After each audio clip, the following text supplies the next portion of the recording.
好，欢迎回到节目现场。我们接下来带大家来看哦，这美国有史诗级的查账，查到什么呢？哇，真的是我自己看到也吓了一大跳。众议员说这个华府有资助给恐怖组织哦，而且是给现金。这是美国的国际开发署遭爆料说，资助恐怖组织，包含这是博科圣地 ISIS-K 跟基地组织哦，而且美国每一年拨款了6.97亿美元哦，这相当折合新台币是227亿元哦，给这些组织，而且还透过现金运送提供额外的资助。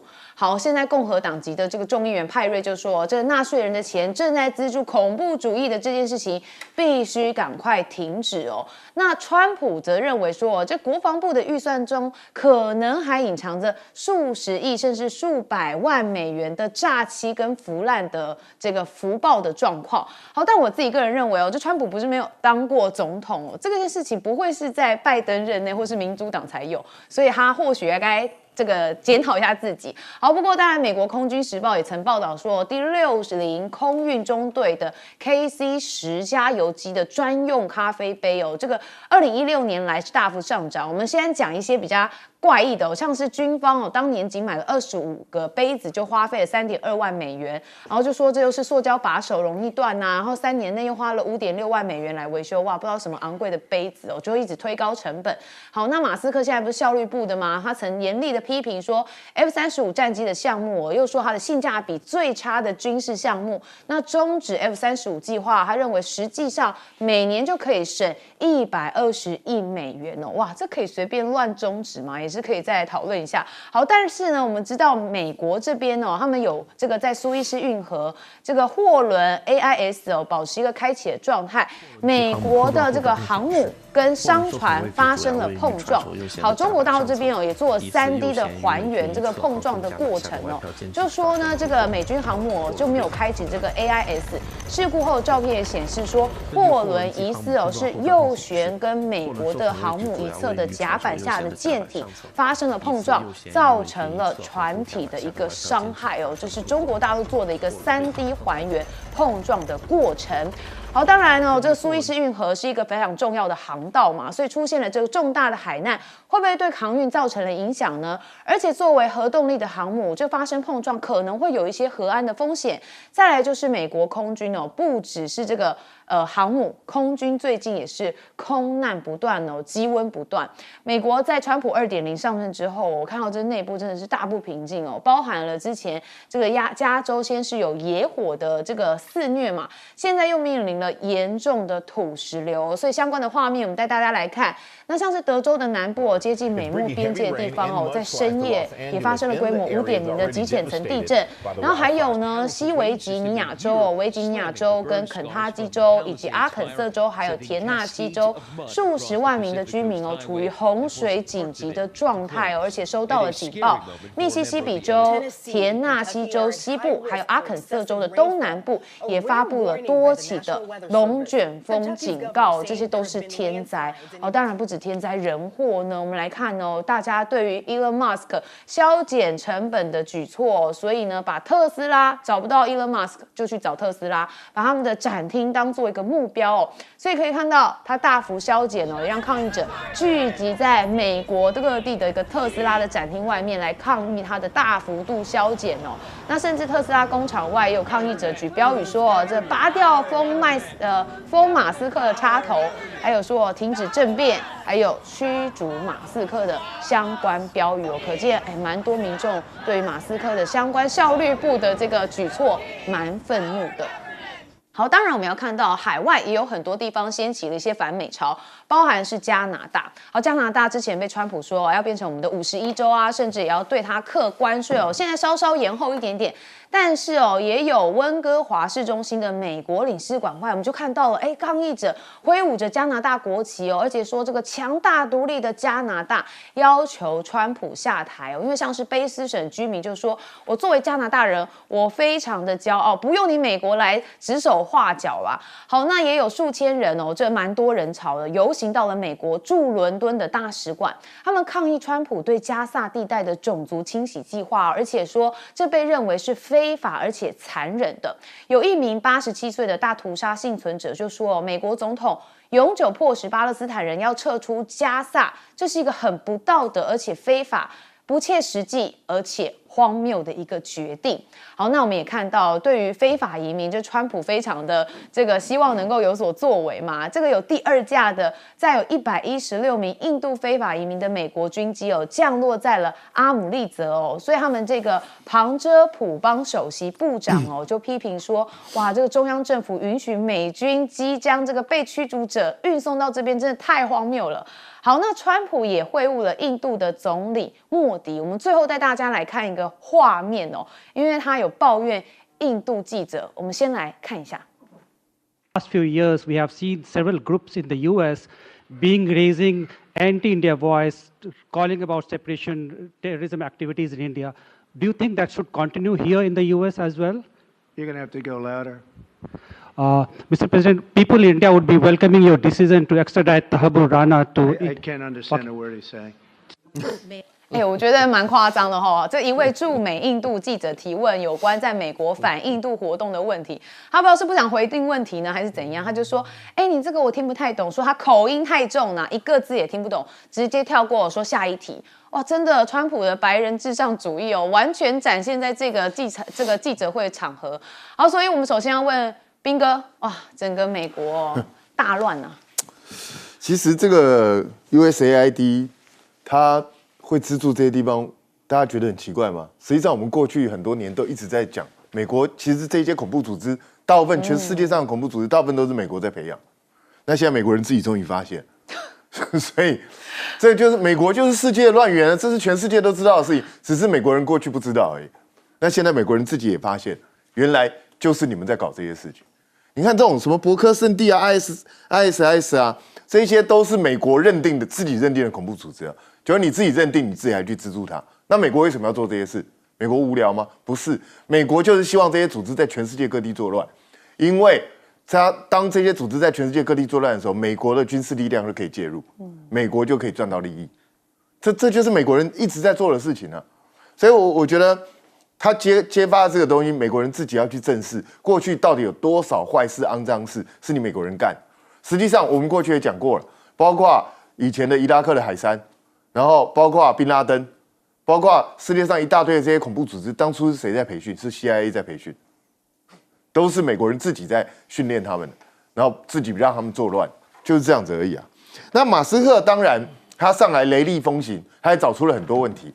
实际上 F-35这个本来就是一个问题很大的一个案子，因为他当初对他们期望太高，所以本来是为了省钱，把所有的构型全部都用在不管陆军、空军、海军，全部都要用 F-35。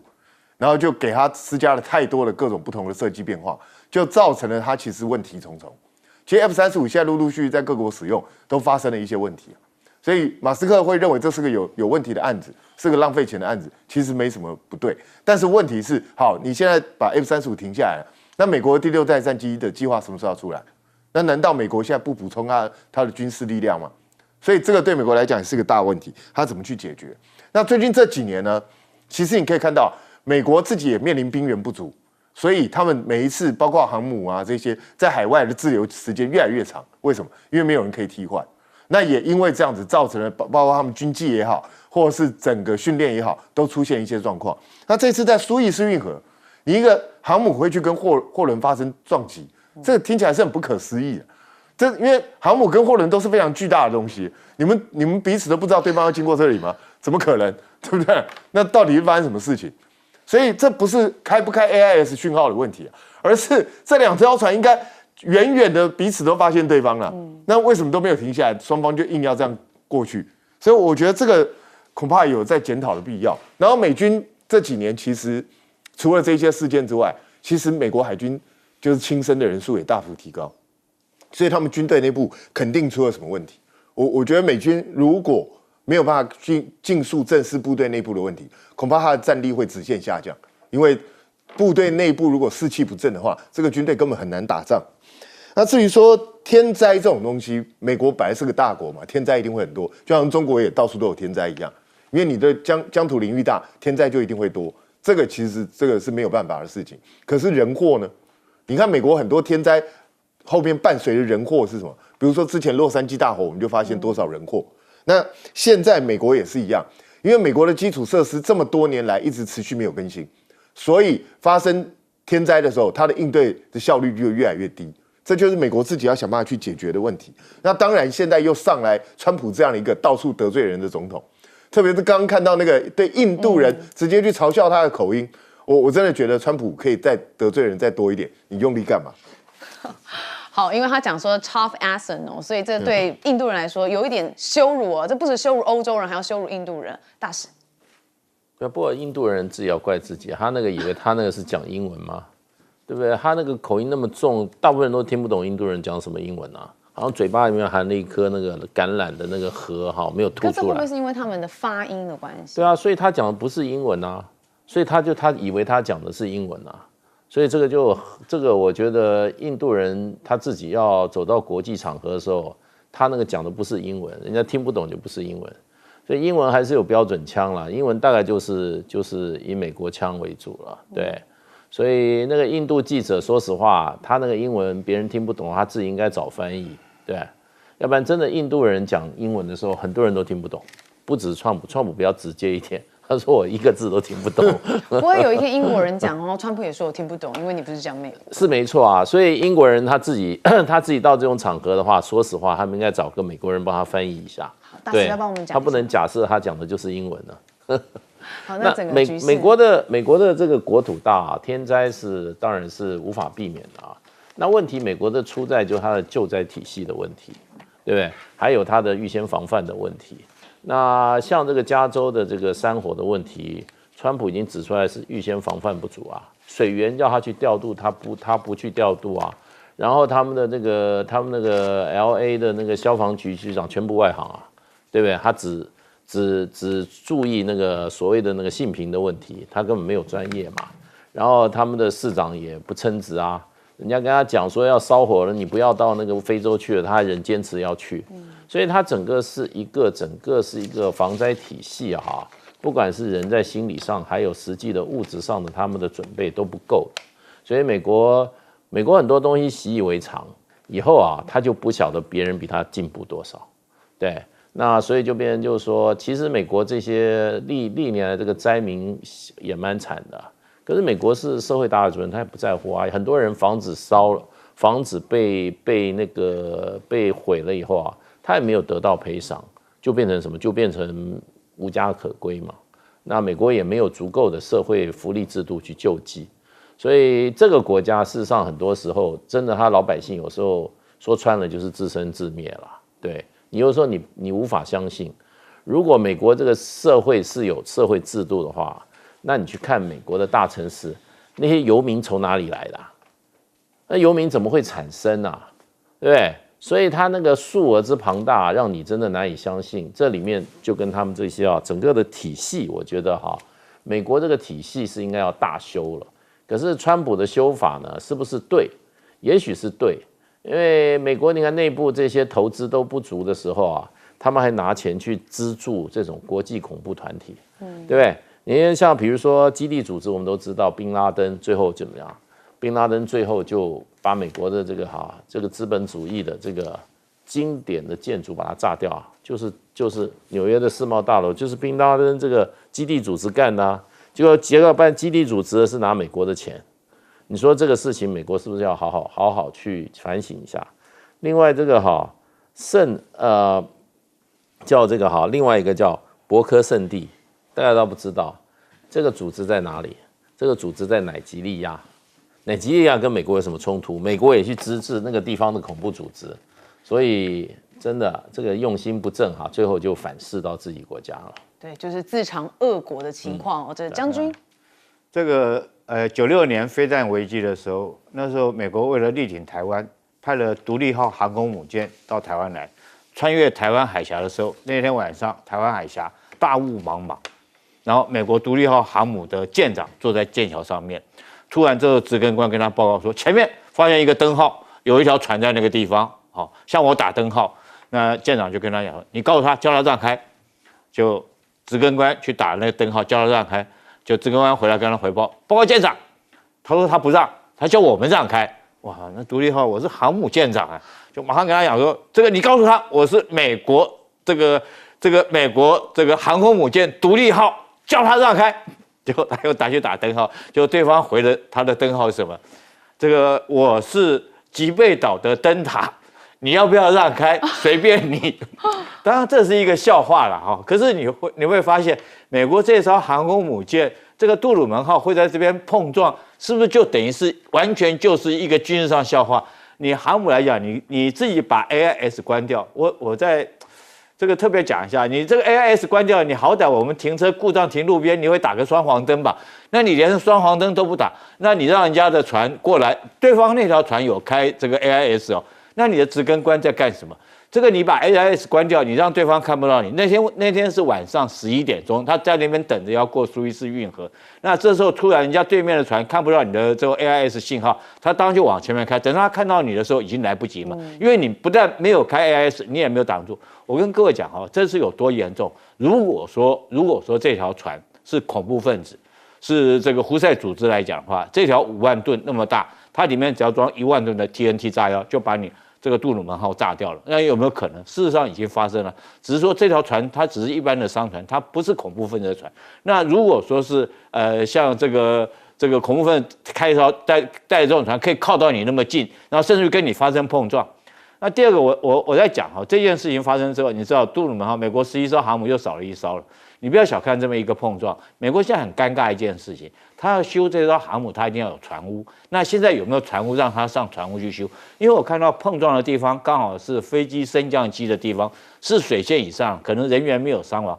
可是你如果说是飞机，你上不了这个升降机来讲哈，你上不了甲板，你就弹射不出去嘛。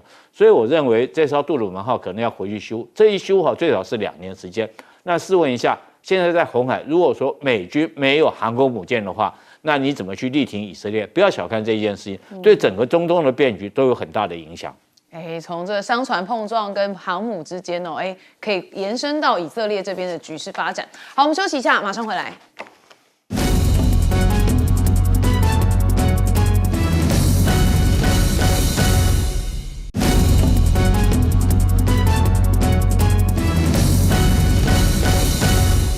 欢迎您持续加入节目现场。好，接下来我们要带大家讨论到就是美国国务院它最新官网有进行更新了，当然有讲到一些台湾这边的部分，但是我们带大家来看中国大陆这边他们是怎么讲。其实美国国务院更新官网美中关系的简介页面其实它用字比旧版更强硬而且只说中国大陆试图操纵以及颠覆国际组织的标准制定的一些机构，包含它点名到了联合国，还有各种区域的论坛。已在全球推进中共的目标好，那它网站有提到3度中共，这也是旧版前所未有的。好，那美中现在贸易战升温嘛，所以美国的企业其实在中国大陆市场，他们也是蛮错的。我们看到美国商务部也将美国的成衣业 PVH 以及生物科技集团英美纳列入不可靠实体的清单。那美企在中国市场的营运就面临一个很大的不确定性。那现在面临这样子中国大陆的制裁，美国企业当然希望可以寻求对话嘛。好，《金融时报》就说了，这些在华的美企比以往任何时候都更接近美中之间正在酝酿的贸易冲突的前线，所以希望能够解决黑名单的相关问题那期待达成一个积极解决的一个方案。好，川普成立了能源这个委员会那当然我们看到他在签行政命令的时候就告诉了记者说，我们将在能源领域占主导地位，而且这会甚至不包含我们将为所有的 AI 工厂生产所有的电力好，那这个 AI 的电需要是现在的2倍至少是现在的2倍。所以川普的内政部长就说，美国正在跟中国进行 AI 军备竞赛，我们要取胜的唯一方法就是生产更多的电力所以不止贸易战，什么事情都要竞争，连 AI 也要竞争，所以首要就要发展电力。好，但是讲到这个 AI 其实中国大陆 AI 已经也很厉害了。我们看到 DeepSeek 这个让美股啪啪啪在春节的时候掉到不行。好，网易让 DeepSeek 来翻译这个答案蛮震惊的他翻译哪一句话呢？这个他强任他强，清风拂山岗，他横任他横，明月照大江。然后 DeepSeek 翻出来的英文文哦，我就不细念了，但是他翻的确实也蛮有文学的风采哦，让这个王毅蛮震惊，大家都蛮震惊的。好，那美国的专家也喊话说，这个 DeepSeek 创办人有联络自己，像是这一个是中国大陆博主林毅有跟知名作家古格里祖克曼哦，他们在节目上面就谈到了这个 DeepSeek。那这个呢，作家他就说，他觉得这个梁文峰这个 DeepSeek 的创办人，他希望跟他能够联系哦，希望能跟梁文峰谈谈，他想讲出梁文峰的故事哦，可见是在国外蛮有这个看头的哦，所以当然作家也希望能跟他联系。好，那微信这边哦，在这个测试也接入了 DeepSeek 哦，就是腾讯16号证实说，微信搜一搜在调用混元大模型丰富了 AI 搜寻的同时哦，近日也正式的将灰度测试接入了 DeepSeek。然后将进一步的提升平台内部的一个生态的效率。好，那我们再来看到的是哪吒哦，最近它的票房已经超过了116亿，排名全球的第11名哦，而且说这个暴打美国队长4哦，已经跟美国队长可以互相的这个攻击了。好，那当然奥斯卡评委也说真的很棒，希望你可以角逐2025的奥斯卡，他说他会投票。美国的观众也说很棒，我们先来听听美国观众怎么说。Dynamic between Neja and his family. That's what really got me. That got me right in the heart. I will do my best to bring people to see this. Seeing Neza 2, I thought it was a really good movie. I feel like I learned a lot about Chinese culture watching both Neza 1 and Neza 2.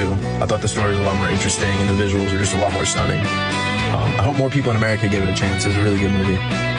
好，刚刚有看到吗？这个美国观众的这个额头上面也画了一个哪吒的这个标志哦。好，这哪吒2海外版的台词哦，其实这个翻译成英文很厉害的地方就在他们还记得要押韵哦，像是什么 blood、untold、breath、death。哇，这哪吒2的台词翻译里面哦，理解中国大陆的一个自信存在哦。好，但我们首先就问彬哥哦，目前来看哦，现在这个整个 DeepSeek 啊、AI 啊，还有中国大陆的发展。其实今天美国国务院官网更新措辞变得这么严厉，而且另外还有一个重点就是他把美国不支持台独拿掉，所以这代表什么讯息呢？虽然美国国务院说没有，这就例行更新，没有特别的意思，可是这真的没有特别的意思吗？你没有特别的意思，你干嘛做这些东西？你一定是有含义存在，所以看起来中美接下来可能冲突会进一步扩大，那台湾在里头到底会被扮演什么角色？因为他如果对中国大陆用措辞如此严厉，而且更重要的就是他把不支持台独拿掉，是不是他想要来操作台湾这颗棋子？那如果是这样的话，我们台湾应该要怎么样去因应这个东西？我拜托赖清德总统赶快跟你这个国安团队再开会去了解一下，要掌握一些讯息，不要到时候被人家卖了都不知道。现在乌克兰已经被卖得这么惨。我不知道台湾到时候会不会被卖掉，所以这真的要赶快仔细去研究。那当然，美中的冲突会一直持续不断，因为这就是世界第一跟世界第二的竞争嘛。所以在这种状况下，他所有在这中美两国之间的这些厂商也好，所有人员也好，都一定会受到波及，这是没有办法的事情。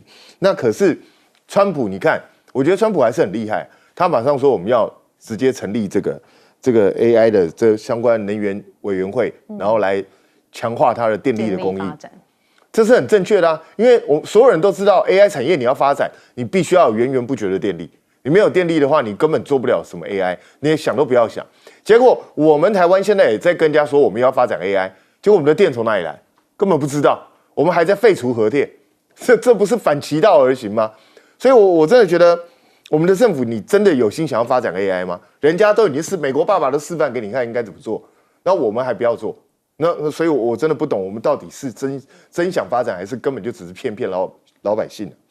那王毅这一段话，其实很多人说他是引自金庸的小说，因为这是《九阳神功》里头的一段，实际上跟大家讲，这是《金刚经》啊，这是《金刚经》，金庸当初抄《金刚经》的。然后现在王毅不知道是从《金刚经》还是从《九阳神功》看来，我就不晓得。那这几天大家都很疯，包括去问 DeepSeek 啊，去问很多ChatGPT 啊，看这一段话到底如何翻译。我已经看过5、6种不同的翻译，真的还蛮厉害。所以我也觉得蛮特别的。因为昨天杨永明老师坐在我旁边，他现场也问 DeepSeek， 然后 DeepSeek 也翻译出来，跟我今天看到这个版本不一样。所以我不知道他们是。随时根据不同人的问法会有不同的翻译吗？我不晓得，我还觉得蛮特别的。那当然，其实你从最近就可以看得出来，我最近也常在问 DeepSeek 一些东西，他其实你会觉得他有的时候还蛮有趣的。我甚至前2天问他说，那个叶元之被罢免的几率到底如何？结果他还漏等写了一大篇，所以我觉得到底如何？如果他没有给确定答案啊，他就把各种正反两面都分析了一下，所以我觉得这个 AI 再继续发展下去，可能我就没饭吃了。好，大师，这个现在就是说，美国这个川普啊，他的整个政策都是怎么讲呢？都是前人所不敢做，然后呢，前人所不敢言的。那其实他讲他要给 AI 供这么大的电力啊，其实他背后的背景是他要在美国怎么样大量的开采原油，对，因为他认为这个所有的环境的法令都是限制美国发展的，所以他最近在他的那个能源部长出来讲话，他的基本上他说，我这个能源部长基本上就是要让美国的能源的潜力充分的发挥。因为川普进行了那么多的贸易战也好或者说是这种这个事实上很可能招致美国的这个消费品整个上涨的这些贸易战。那事实上他唯一的解方就是怎么样？就是降低美国汽油的价格。降低美国汽油价格的这个答案在哪里？就是美国自己产更多的石油。他说，美国有全世界最多的能源藏在地底下，而且我们的能源都是很干净的、高品质的。我也不晓得他凭什么说他美国的能源就不污染所以他现在就是说他要大量的专油。他另外一个理由，他也说 AI 也需要大量的电力所以这个电力多重要。那所以我觉得基本上都是为了他这个政策做一个配套的一个说法了。不过整个来讲，就变成就是说，这次你可以看王毅事实上在欧洲讲话可以说是气定神闲他讲这些话的意思背景就是说你美国那么强横，对不对？你强，他这个强就是美国的强，那就是说你闹你就闹，我这边我是怎么样咬定青山不放松我是怎么样？我是心里很定的，我也很有底气的，就让你去耍吧，耍到最后看是你赢还是我赢。所以这次欧洲的这个慕尼黑会主持人特别有个问题，就是说在中国他说你展望一下中美关系如何？那我就说中美关系当然是合则两利他说如果闹起来的话，不但对中美不利，对世界也不好。所以基本上是要能够跟美国和平共处。可是他说，如果美国执意要挑衅的话，那中国大陆他用4个字，他说奉陪到底。那接着他就讲这两个句子，意思就是说，你强也我看你也强不到哪里，对不对？你耍横的话，到最后也不见得达到目的。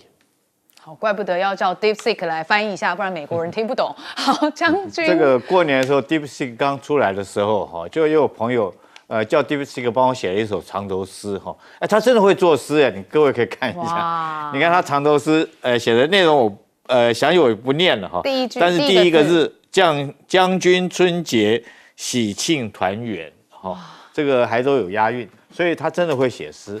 那我特别为什么我说他要写诗这么重要呢？因为你看看，不管是王毅这段话，他将他用英文翻出来，也就中翻英翻的也真的很到位。那英文也可以翻成中文这都没问题。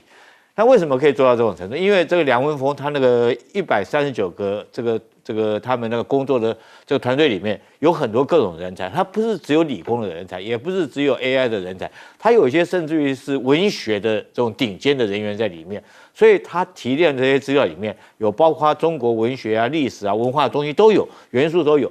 但是我记得 DeepSeek 刚出来的时候，这个很多人在这个泼脏水嘛，说他是偷这个 OpenAI 的很多资料，还特别画一部漫画在羞辱他说是有一个小猫在池塘里面钓鱼，那个鱼钓出来放在旁边的他钓的这个鱼桶里桶子里面，就这个 DeepSeek 就从那个桶子里面去钓鱼，我还记得有这个漫画。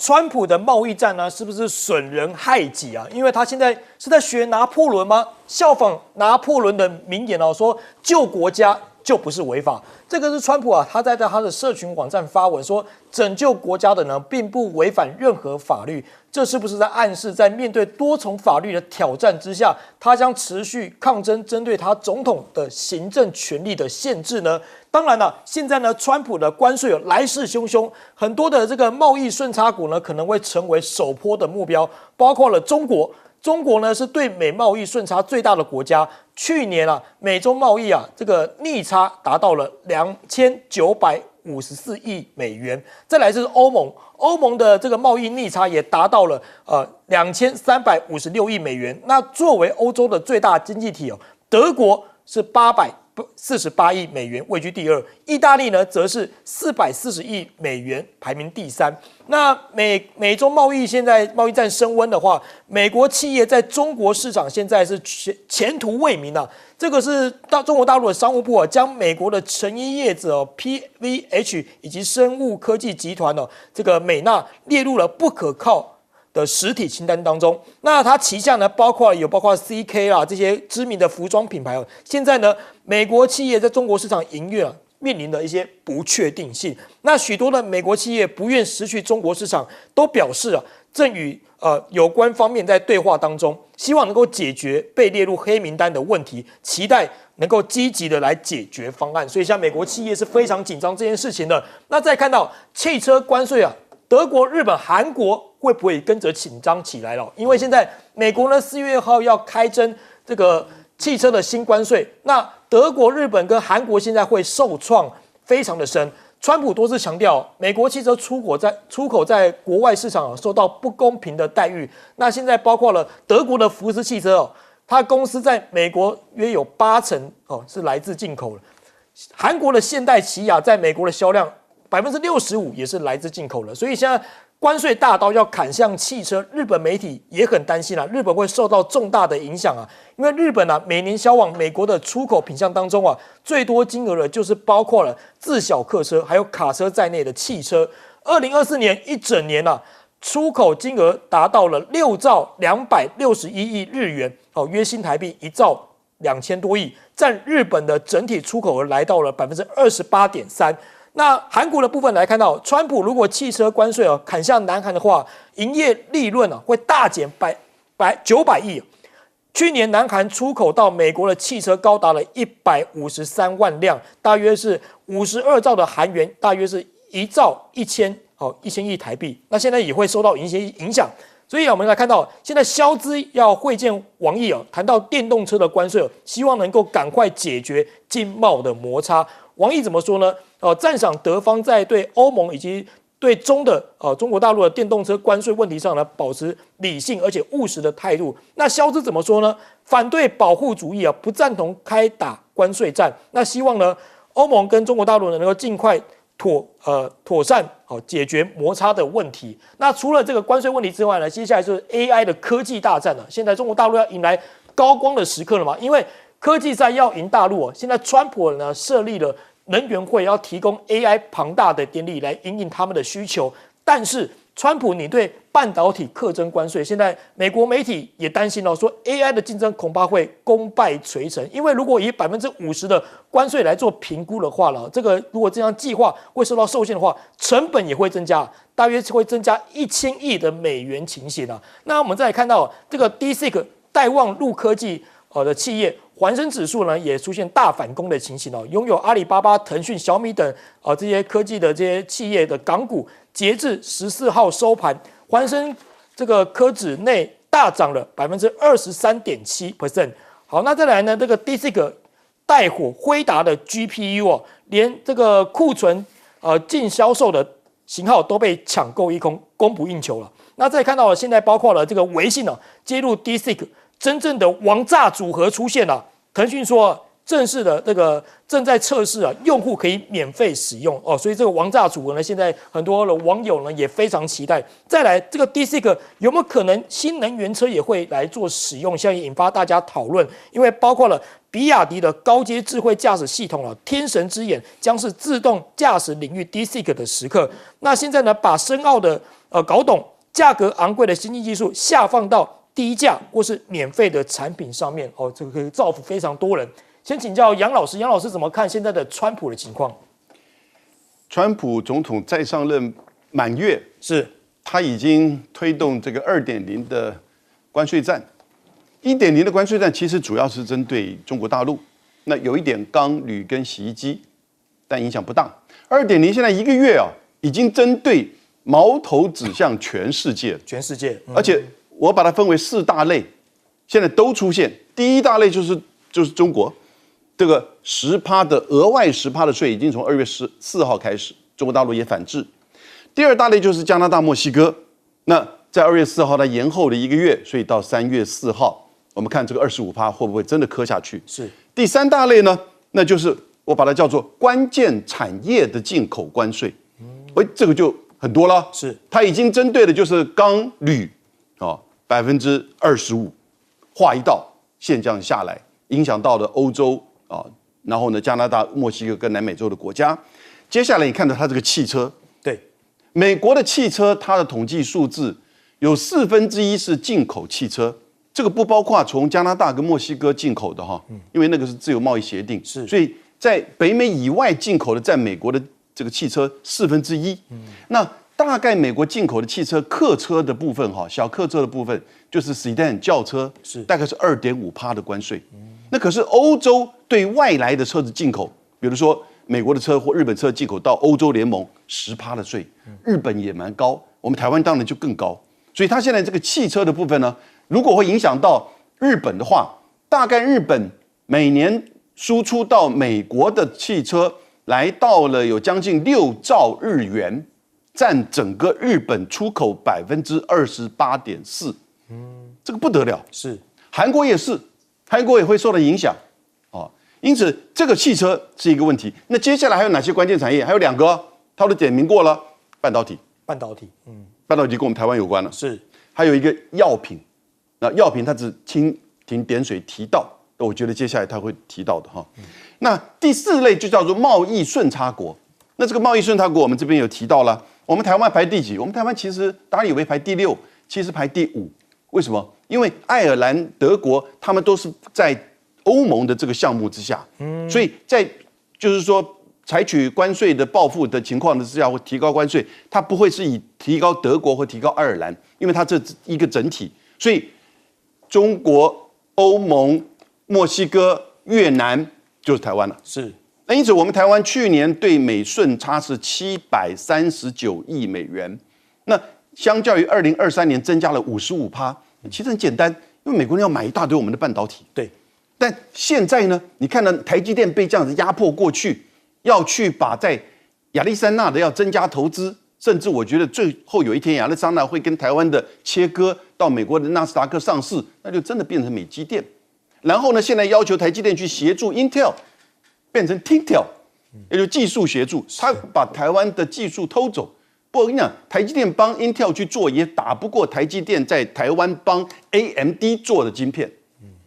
所以呢，但不管怎么样，你去帮助你的敌手打你自己，然后呢，从台湾的出口又会减少，因为我们过去对美国的出口来到就是半导体去年35%。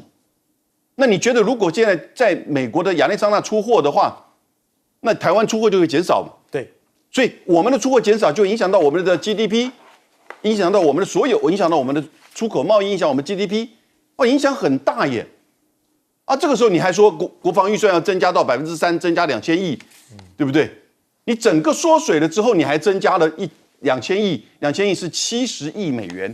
讲句实在话，70亿美元，川普是看不上眼，太小了哈，太小了。可是对台湾多大？那你2000亿台币，如果你在比如说扶植我们的半导体产业，扶植我们的这些大学的半导体人才，以及再教育，这个2000亿可以好好的用啊。所以我就不了解现在他们的这个策略。最后这个 DeepSeek 我讲一下哈，你要讲中国怎么讲，美国怎么讲，这都不算了。是日本人怎么讲？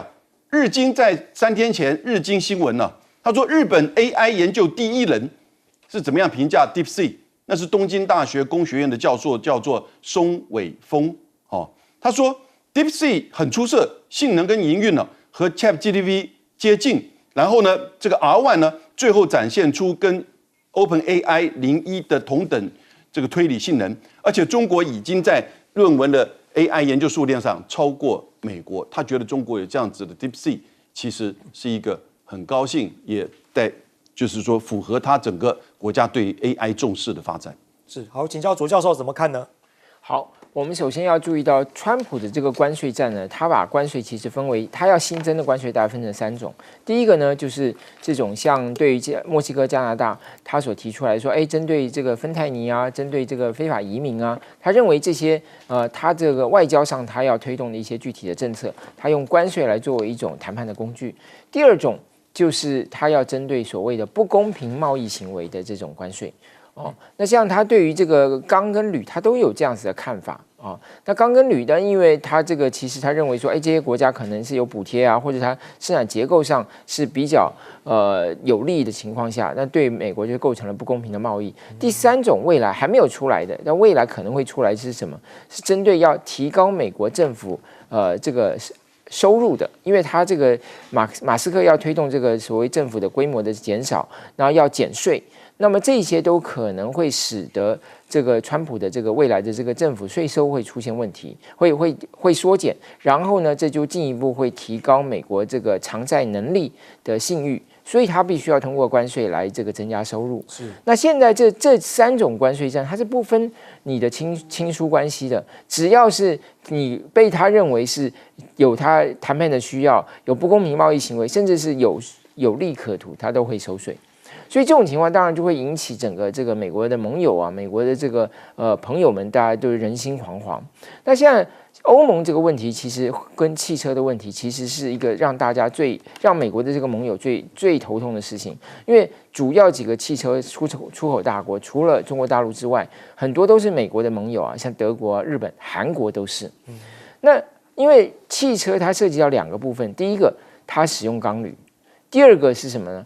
就是它因为本身它也涉及到美国在铁锈带的工人，其实钢也是啊，钢铁因为很多的生产，美国9个炼钢厂都在铁锈带，所以不管是汽车或是炼钢，都是跟铁锈带的工人有关，也就跟这些国家的这个出口呢会息息相关。那他们现在要怎么办？只好谈判呢，通过投资来解决啊，通过这个扩大对美国采购来解决啊，这个大概就是符合川普的一个想法了。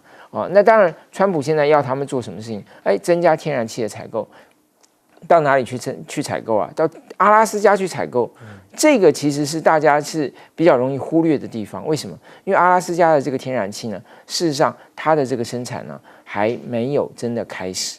它还是需要投资它的这个基础设施，这些其他的基本条件，才能够去把它转化为可以出口的这个液化天然气。所以未来现在日本已经开了第一枪嘛，就是说日本要投资1兆美元啊，1兆美元来，当然就包括了天然气的投资。那当然这就做了一个很好的样板。那其他国家当然川普就会比照办理，所以未来跟关税跟这个投资活动的谈判会持续而来。现在比较令人担心就是他把台积电也一直把它当作是一种不公平的这种行为，这是一种他一贯的这种说辞哦。而这种说辞其实某种程度就支撑他把这种对台积电的这种所谓的谈判啊、合资啊、关税啊，甚至未来可能的各种压迫行为呢，就变成合理化、长期化。我觉得这个部分是我们要密切关注的。好，请教张将军。那个川普他打这个关税战，我认为对台湾影响很大。是，虽然表面上看不出来，但是我认为暗潮汹涌，会造成台湾3空。3空啊！3空。我认为第一个半导体，尤其半导体，他讲说台湾偷了美国的晶片技术，是，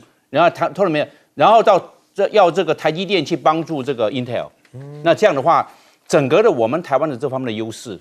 晶片半导体的优势就没了，是。那这是台湾优势流失的话，我认为一空就是我们半导体会到美国去。半导体是一空，这是我们的一空，半导体空掉了。第二个，我认为我们的国家的这些相关的预算，因为国防预算要到了5%，是我们明年的话，2026年的话到了3%，就到了8000多亿，到了5%的时候，到13400多亿台币。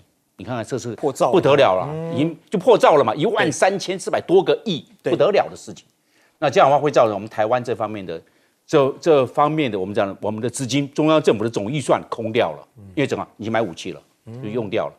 然后如果到达川普另外一个说法是到达10%，10%的话26000多亿，就是2.6兆了，那不得了，那台湾这真的是空掉了。是，我认为2空就是这个，因为国防预算太重，造成我们的包袱太大。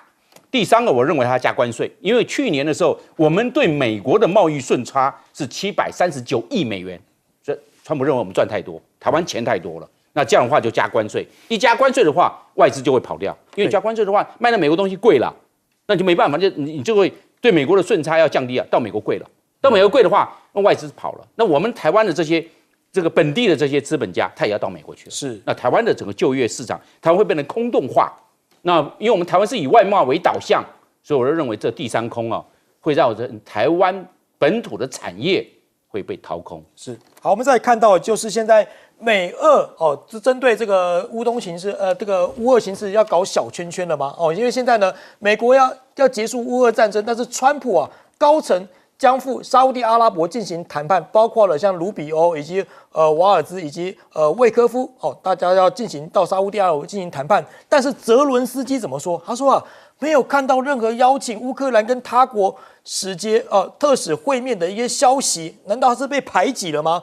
好，那乌克兰没有受邀之情况之下呢，美国高层呢要到沙烏地阿拉伯跟乌俄谈判，俄罗斯代表团保密到家。CNN 报道，现在俄罗斯呢正在组建高阶官员谈判团队，直接跟美方会谈，包括了政治、情报还有经济圈的高层人物。最近啊，还有在美俄换球当中扮演关键角色的俄罗斯官员德米崔耶夫也会在里面。那现在问题回来了，现在美俄外长已经通电话了，保持定期接触已经彼此有了通电话了，说一致同意保持沟通，为俄跟美的元首会晤来做准备。那现在美国不讲理啊，那泽伦斯基是不是大梦初醒啊？现在啊传出川普要提议让美国拥有50%的乌克兰稀土矿，战后愿派驻美军来做保护，50%非常重。那泽伦斯基拒绝了，他说拒绝川普要50%的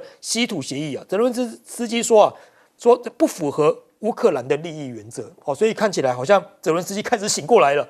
那现在呢，包括了一些乌克兰的一名资深官员啊，向《金融时报》表示啊，基辅啊正在试图谈判一份更好的协议。那泽伦斯基呢，希望让欧洲其他国家在内的国家也能够参与开采矿物。那在这件事情上面呢，他们承受美国的巨大压力啊。那美国的国防部部长呢，现在也提出说，由川普来定夺乌克兰是否可以永和。泽伦斯基说啊，作为和平协议的一环呢，乌克兰应该加入北约或永和来得到安全跟保障。那美国的国防部长就说了，画红线的不是他啦，最终只有川普总统能够做决定，任何的立场是否有谈判余地或变动，所以都把它推给川普了。那现在呢，欧洲是不是排除在外啊？现在美国特指说，欧洲不会参与乌克兰的和平协议谈判。那现在讨论这么久，欧洲不在里面，那这个包括了俄乌的特使在慕尼黑安全会议上直接表示说，哎呀，欧洲也不会有发言权。那是不是被华府看扁了？泽伦斯基直接讲了，欧洲建军的时机已到。他说，成立欧洲军队共同抵抗俄罗斯欧陆不能再依赖美国的保护，要拥有强大的军事力量，才能够赢得华府的尊重。那包括了面对川普独断跟普京会谈，马克宏现在17号要召开欧洲的紧急高峰会，要讨论乌克兰的问题了。那德国总理肖兹呢，现在也说必须要拥护乌国的主权，乌克兰的主权他说，俄罗斯的胜利或是乌克兰的崩溃都不会带来真正的和平。那现在包括英国首相也讲话了，他说显然欧洲必须在北约当中扮演更大的角色。现在看起来好像把欧洲各国家都激怒起来了。那现在和平是不是要靠中国来出手呢？王毅会晤北约的秘书长重申政治解决乌俄的战争立场。这个是王毅出席慕尼黑安全会议期间会见了北约的秘书长吕特。那吕特是说了，希望中方尽早和平解决乌俄战争发挥的这个作用。那王毅怎么讲呢？王毅说中方愿意继续为推动政治危机政治解决建构均衡而且有效持续的欧洲安全的框架来发挥建设性的一些作用存在。好，那乐见美俄达成共识。王毅说，谈乌克兰危机说，任何冲突终点都是在谈判桌上。那王毅呢会见乌克兰的外长，也重申中方愿意为和平来做奔走。这个是乌克兰外长说啊，乌克兰高度重视与中国大陆的影响。那现在呢，这个中方秉持着客观而且平衡的立场，期待中为全面实现那个全面公正而且可持续和平发挥作用。好，我们先请教一下这个杨老师，杨老师怎么看现在包括了这个居然搞小圈圈啊？这不是小圈圈啊，这是大圈圈，这就是国际政治的丛林法则。它就是强权政治。其实一直都是如此。是。那俄乌战争，我的解读就是拜登的代理战争。整个其实1998年的时候啊，美国把俄罗斯邀请进入到他的小圈圈，是，那就是 G7 变成 G8，然后呢换北约部分的东扩到中欧。可是你看到从2004年、2010年、2014年、2022年，美国就不断的在推乌克兰加入北约，然后呢，乌克兰的颜色革命，最后导致克里米亚在2014年离开，然后2个顿内茨克、卢甘斯克的这个战争，2022年终于爆发大规模战争。是在2022年2月24号之前的1个月还有可能外交处理。但是拜登拒绝。2022年2月24号之后的2个月，第2阶段会议的时候，曾经乌克兰、俄罗斯2位元首泽伦斯基、普京有可能和谈，拜登拒绝。拒绝之后呢，泽伦斯基还自己通过一个法律，禁止自己跟俄罗斯和谈。所以现在川普上来了，川普就一直在骂拜登，这个战争不需要发生的，死了几十万人，然后呢？千万人的难民，美国人花了，他是说3000亿，大概才1000多亿美元，1000多亿美元不得了。所以，川普觉得我花了1000多亿美元帮你打仗，那现在你当然要用你的稀土跟矿产来还给我啊。同时，你要结束这个战争呢，达成和平，因为战场上乌克兰已经没有机会了，是征兵都不到10%的人愿意往前线了，下到17岁，上到55岁。所以呢，和平停火，大家都希望如此。那这个时候，你还要把乌克兰放进来，欧洲放进来，我们所有的这些都是西方媒体、欧洲媒体在报道的，那根本不可能。因为俄罗斯觉得我就是跟你美国谈，因为这是你美国发动的。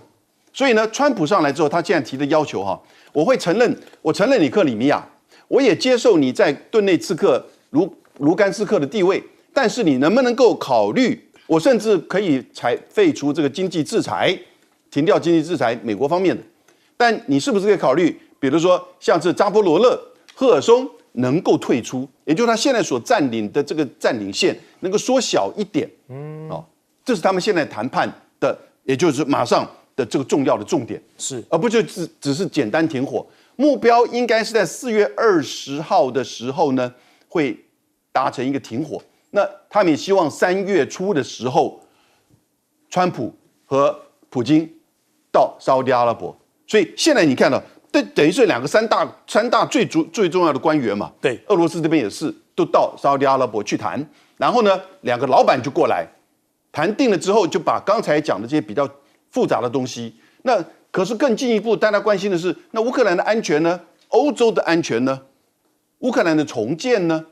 还有，到底这些被占领区域的法律地位呢？这其实都是很难处理的问题。这个时候，大家才发现，哇！我刚刚讲到丛林法则、强权政治，因为在川普的心目中，强权就3个国家，美、中、俄。俄国是因为还是有核子武器，而且在俄乌战争当中，它是当事国，所以呢，这个时候所有的欧洲国家不骂中国了，倒过来希望中国能够去影响俄罗斯。或影响华盛顿，让欧洲跟乌克兰在未来美俄的谈判当中，至少能保留一点颜面，因为最后可能俄罗斯也希望的，欧洲国家也要停止经济制裁，或者是开始继续的采购俄罗斯的能源。不过这个到了后面的阶段，所以我觉得现在的阶段，川普就是要干下去，而且这个方式也蛮快、有效率的。你不觉得这就是国际政治的丛林法则吗？好，我们休息一下，广告回来继续讨论。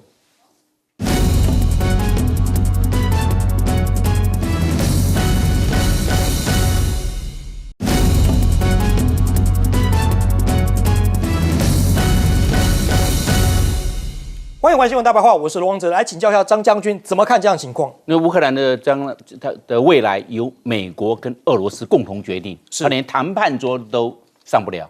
他们两个谈完了，美国跟俄罗斯谈完之后，在这个让乌克兰来参考。所以整个这个泽伦斯基犯了战略大错误。战略大错误。战略大错误。他看民调打仗，民调说要收复国土之后再谈判。到现在为止，结果越丢越多越多，人越死越多，被民调仗越出来，跟民调这打仗一定要就军事家、战略家是来做决定，不是看民调。民调说要收复国土再谈判，打到最后通通都没有了。太民粹了。对，这个非常的打得非常的悲惨，非常的凄凉，但是却被卖掉。这是这样子，我打得很悲惨凄凉，但是我有一些所得所获就算了，丢掉那么多国土，12万多的平方公里的土地，对，死掉那么多人，几十万乌克兰人，这些年轻人命丧沙场，怎么办？都回不了了，这没有办法回去了。当初我说这个仗啊，如果外国人不支持，尽快结束，割地都没关系，结果没想到割的现在割那么多，是，然后欠那么多的债，又死那么多人，你看什么都没有，战略错误，战略极大错误，将帅无能啊！你要是害死山区，我说将帅无能，走向灭亡之路。